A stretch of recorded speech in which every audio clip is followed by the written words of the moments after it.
Hello everyone, this is EduTechTube with another quick tutorial. If you have any problem with your physical keyboard, then you can activate on-screen virtual keyboard in your Windows PC. So go to Settings, then go to Ease of Access.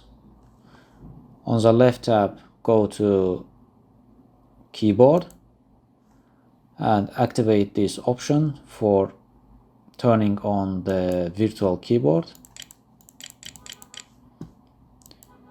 You can also activate the virtual keyboard with Windows Control O. Okay guys, it's a pretty straightforward process. As always, thank you guys for watching the video. Please subscribe to my channel if you wish to see more of such content. I'm looking forward to catch you in my next videos.